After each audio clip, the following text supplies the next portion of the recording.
Bonjour les enfants, comment allez-vous aujourd'hui? Très bien, très bien. How are you today? It's sunny. It's sunny! It's sunny! Je n'ai pas demandé What's the weather like today, Merlin? J'ai demandé How are you?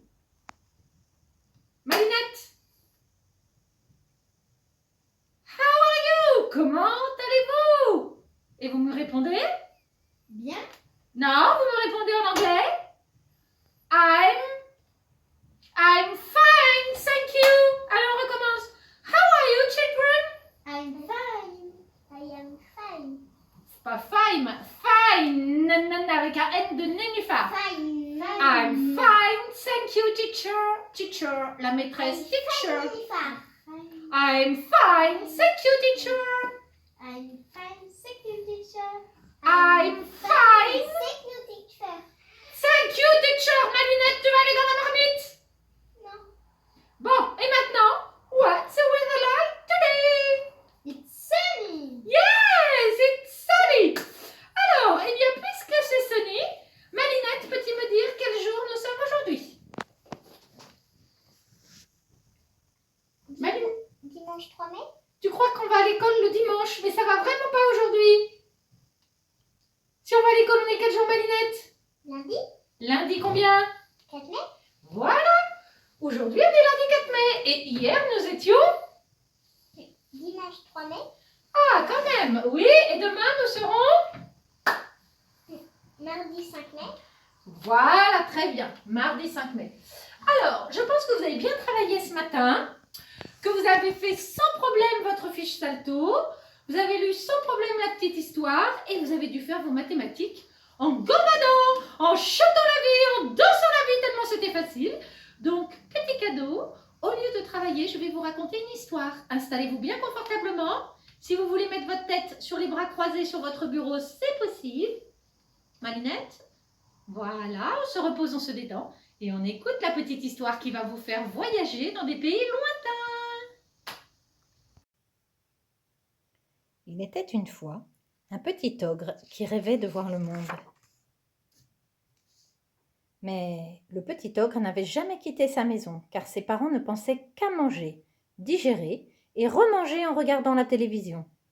Ah, la vie n'était pas gaie pour le petit ogre. Chez lui, il n'y avait jamais de visite, jamais de nouvelles qui viennent d'ailleurs, apportant de nouvelles odeurs. Chez lui, ça sentait le renfermé et les vieilles idées, pas souvent aérées.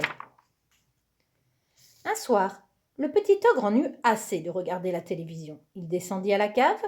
Il ne savait pas trop ce qu'il cherchait quand il découvrit une map monde. Ça alors, un petit monde en miniature, avec écrit partout en tout petit, des noms de villes qui faisaient rêver. Il fit tourner la map monde, ferma les yeux et pointa son doigt au hasard. Quand il les rouvrit, il lut juste sous son doigt Istanbul. Il recommença. Et là, juste sous son doigt, il lut Rio de Janeiro. Il le refit une troisième fois et sous son doigt, il lut Venise. Tout content, le petit ogre se mit à chantonner Istanbul, Rio de Janeiro et Venise. Et plus il chantonnait, et plus il était sûr qu'un jour il irait. Le petit ogre chanta tant et si bien que le lendemain matin au réveil, il annonça « Je veux aller à Istanbul, à Rio de Janeiro et à Venise ». Aussitôt, sa maman cria « Tu es fou, tu es complètement fou. Là-bas, on ne mange pas comme nous. Là-bas, on ne parle pas comme nous.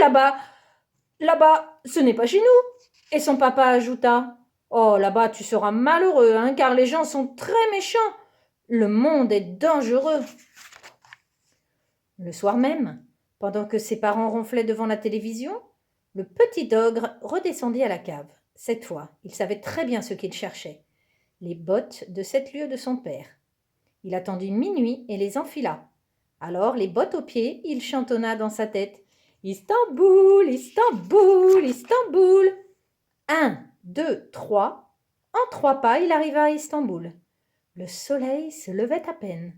Il y avait des maisons avec des toits tout ronds et des tours fines comme de la dentelle, qui chantaient des prières vers le ciel. Le petit ogre n'en croyait pas ses yeux. C'était plus beau que dans ses rêves. Il se promena longtemps dans un grand marché. Il y avait plein d'odeurs qu'il ne connaissait pas.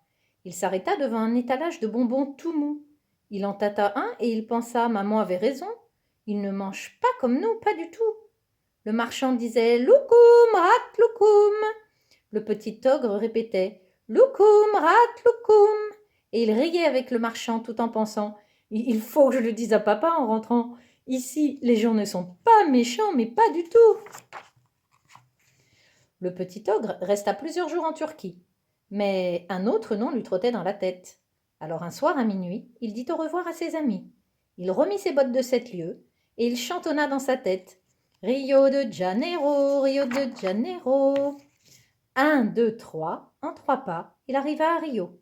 Il faisait nuit, mais les rues étaient pleines de gens déguisés et pleines de musique qui les faisait danser. Le petit ogre ne comprenait pas les mots qu'on lui disait. Bam dia amigos. Et il pensa, maman avait raison, il ne parle pas comme nous, mais alors pas du tout. Mais la musique, il la comprenait. Quelqu'un lui prit la main et l'entraîna. Et bientôt, en regardant les autres, le petit ogre apprit à danser la samba. Le petit ogre riait en pensant, oh, il faudra que je le dise à papa en rentrant. Je ne suis pas malheureux ici, mais alors pas du tout, du tout. Le petit ogre resta plusieurs jours au Brésil, mais un autre nom se mit à lui trotter dans la tête. Alors, un soir à minuit, il dit au revoir à ses amis. Il remit ses bottes de 7 lieues et il chantonna dans sa tête.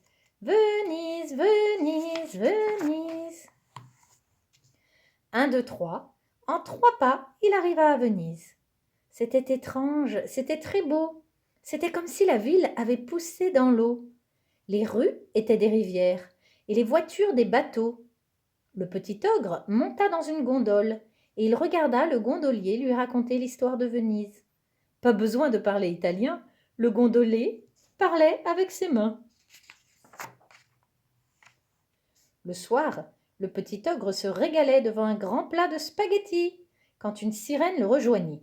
Il n'avait aucun mal à la comprendre, elle parlait la même langue que lui, celle des contes.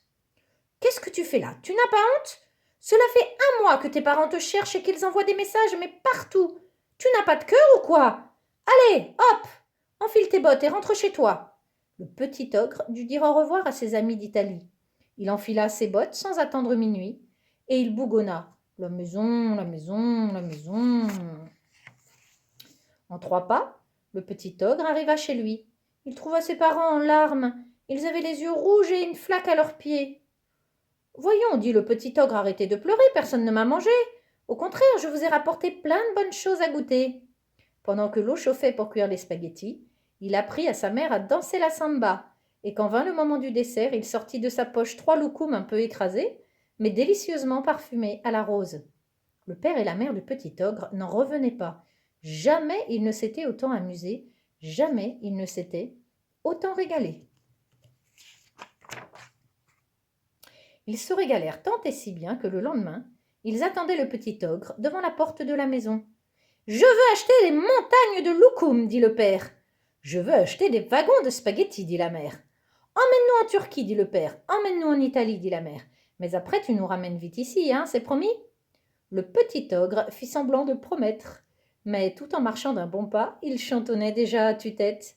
Lhasa, Bombay, Bucarest, Singapour, Chicago, Paris.